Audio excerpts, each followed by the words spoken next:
Mga kabigay, sa magandang oras sa lahat at welcome po sa aking channel. Ito magandang pag-usapan po itong hindi ho natin napansin na naging pahayag po ng Pangulo nung in-interview po siya ni Katuning, mga kabida.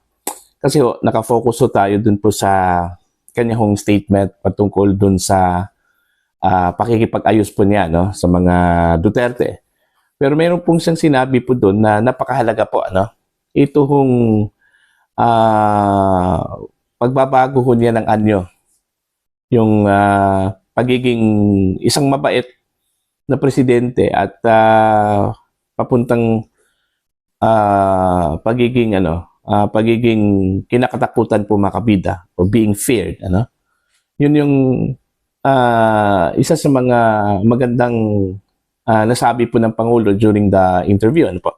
Ito, babasahin ko lang po ito Itong post po mga kabida ni Ed Alunan. Actually, article po ito mga kabida ni Mr. Jose Alejandrino na senior po ni Mr. Ed Alunan. Babasahin ko lang po itong kanyang sinabi. At ito po ay nilabas din mga kabida sa isang diaryo. Ang sabi po dito sa headline, Bongbong says being feared better than merely respected. Okay, mas mainam daw yung kinakatakutan kaysa dun ho sa nirerespeto or mabait mga kabida. Yung article po ni Jose Alejandrino ay posted po ito ni Ed Alunan one day ago. Ito, babasahin ko lang po. Are we seeing a new Bongbong emerging? He was quoted as saying being feared is better than being respected. I agree. Bongbong can begin by being feared by his wife and his cousin Martin. When he gives an order, few follow. But when his wife and Martin give an order, everybody snaps to attention. Even Cheese, G. Whiz Senate President, has been converted to being the wine waiter of Lisa. So, napaka-powerful pala ito kung si Lisa, Okay, lahat po. Pag sinabi daw ni Lisa Marcos, lahat daw, nakikinig, mga kabida. Here are a few suggestions Bongbong may wish to consider to instill fear. Ito na po. Order Lisa to carry a whip, and when they walk, she must always walk a step behind with the whip. When Bongbong gives an order, Lisa then crack her whip to show Bongbong means business. Ayan. Secondly, Cheese and Martin must bow before him whenever Bongbong appears. They must not open their mouth unless given permission by Bongbong to speak. Thirdly, Bongbong must convoke Congress to tell its members they must follow his wishes. When they order no impeachment, its members must reply in unison. No impeachment, no impeachment, otherwise he will cut their salaries by 50%. Ang nangyari kasi, kung naalala po ninyo mga kabida, nung humiling po ang Pangulo dyan po sa leadership po, sa House of Representatives, at nakiusap kung maaari, wag ituloy yung balak na i-impeach si Vice President Sara Duterte mga kabida. In fact, nagpadala nga daw siya ng text message sa mga leaders po ng House of Representatives. But unfortunately, yung pakiusap po ng Pangulo ay hindi ho pinakinggan po ng mga leaders ng House of Representatives po mga kabida. Kahit na po itong Iglesia ni Cristo, nakialam na po, kung maalala po ninyo, noong January 13, nagkaroon po ng malawakang prayer rally po, ang Iglesia ni Cristo. In fact, umabot po ng 1.8 million yung dumalo po sa prayer rally po nila dyan po sa Liwasang Bonifacio po mga kabida. Pero hindi ho natinag ito hong mga kongresista. No? Sa kabila po ng pakiusap po ng Pangulo, itinuloy po yung impeachment po ni Sara Duterte. Kaya na-impeach po siya sa House and then itrinansmit po mga kabida yung articles of impeachment doon po sa Senado. Ano? So yun yung kumbaga turning point na masasabi ho natin mga kabida na wala, hindi ho pinapakinggan ng mga kongresista, hindi nirespeto ng mga kongresista, itong pakiusap po ni Pangulong Ferdinand Bongbong Marcos. Kaya nga, kabilang po ito sa mga suggestion ni Jose Alejandrino, na dapat nakikinig ang mga miyembro po ng House of Representatives sa Pangulo. Fourthly, he must convoke Bronner and Marville to warn them about abusing their powers. If they do, he will order them court-martialed and placed before a firing squad. Ito, napaka-imposible na po itong firing squad kasi wala naman po tayong capital punishment dito na kamatayan sa Pilipinas, mga kabida, Okay? Pero itong sinasabi hong abuse of power, based on observation, sa mga ginagawa po ng mga pulis, hindi ko po masasabi ho na ito po ay ginawa po nila in their own volition po mga kabida, Yung mga pulis kasi, para sa akin, ginagawa lang po nila yung utos. Kung meron pong utos talaga, ginagawa lang po nila yung utos. Pero siguro, sa part po ng mga opisyal, meron pong pagmamalabis po mga kabida, Kagaya na lang po dun sa paglusob po sa AOGC. Grabe po yun, kumbaga overkill mga kabida, Tapos dami pa pong mga bagay na medyo hindi na dapat galawin po ng mga pulis, ginalaw po, mga kabida. Yung nangyari po kay dating Pangulong Duterte yung nangyari po kay dating Pangulong Duterte po mga kabida, meron pong pagmamalabis na nangyari po, doon po mga kabida. Yung ang due process na hindi ho nirespeto, hindi binigay po sa Pangulo, bilang na lang sana, recognition na lang sana, mga kabida, o respeto doon sa dating Pangulo, wala Okay? Yun yung tinutukoy po ni Mr. Jose Alejandrino, na pagmamalabis. Okay? Abuse of power po mga kabida, Okay. Last but not least, Bongbong must warn officials in 3 branches of government.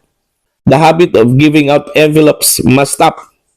If it doesn't stop, his government will no longer have money to pay the salaries and benefits. Lisa, why aren't you cracking the whip? Ayan. Ang perception kasi dito ho kay BBBM, mabait, quote and quote, at saka weak, mga kabida. Bakit po nasabing weak? Kasi may perception kasi na under control ito hong si PBBM ng mga taong nakapaligid daw sa kanya, In fact, doon po sa naging pahayag po mga kabida ni Senator Amy Marcos, na ang gobyerno daw natin ngayon ay hindi ho Marcos, meaning hindi ho si Pangulong Marcos yung nagpapaandar po ng ating gobyerno. Okay? May nabanggit po siyang mga pangalan. Romualdez Araneta. Ang aking interpretasyon ho dito, wala naman pong ibang Araneta na nasa paligid po, nakapaligid po kay President Marcos. Ito hong si Lisa Araneta Marcos, yung asawa mismo ng Pangulo. At yung Romualdez po na tinutukoy po mga kabida ni Amy Marcos, wala naman pong ibang Romualdez po doon. Ito pong Speaker of the House po natin, Martin Romualdez po mga kabida. Kaya yung perception, weak ang presidente kasi under control daw ito mga kabida, ng dalawang mga personalidad na ito. Kaya nga, ang sabi po ni Amy Marcos, ang nagpapaandar ng gobyerno natin ngayon ay hindi ho yung kanyang kapatid na si Ferdinand Bongbong Marcos Jr., kundi ito kong Romualdez at Araneta po, mga kabida. Si Lisa at saka ito kong si Martin Romualdez po, Okay? Yun yung kanya hong sinabi. Pagdating ho sa credibility, mas malapit po ito, mas may credibility po ito kasi unang-una kapatid po ng Pangulo si Amy Marcos Most likely, nung time po, first few months and years, sa panunungkulan po ni Pangulong Marcos, in and out lang po yan sa Malacanang, mga kabida. So, alam po niya yung kalakaran po siguro, nung first few months po at few years ng Marcos administration. Kaya nga, naaamoy po niya at nasisense po niya kung ano yung mga nangyayari po sa loob. Okay? Mga kabida. Kaya siguro, medyo dumistansya po itong si Amy Marcos. Okay?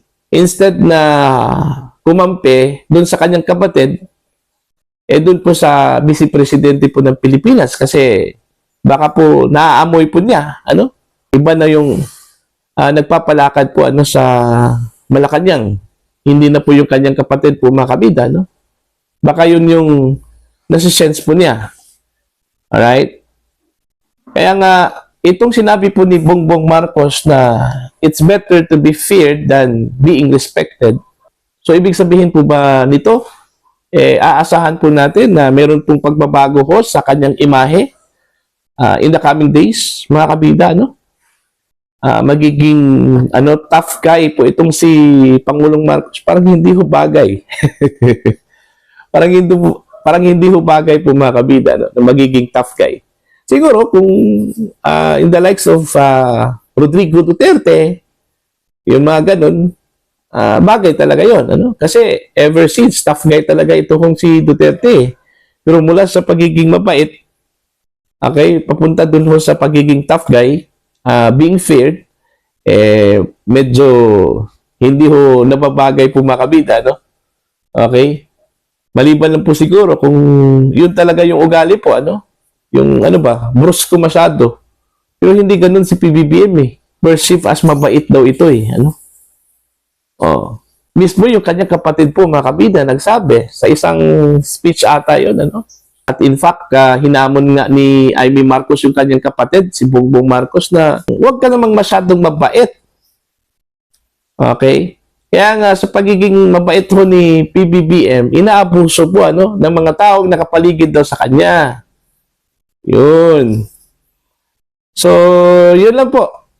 Mga kabida, ano po ang tingin ho ninyo dito? Inyong opinion at pananaw, dito ho sa sinasabi hong possible change of image, mula sa pagiging mabait, pagiging nirespeto po, na tao, papuntang kinakatakutan or being feared, mga kabida. Pero para sa akin, mas maganda yung kinakatakutan ka, Hindi lang po sa taong bayan, hindi lang po sa mga kriminal, pati na rin yung nasa official family mo at mga taong nakapaligid po sa inyo. Kasi yun nga ang advantage po dyan is hindi ka makukontrol ng mga taong nakapaligid po sa inyo. Yun yung maganda, Katulad dun sa nangyari po kay Digong.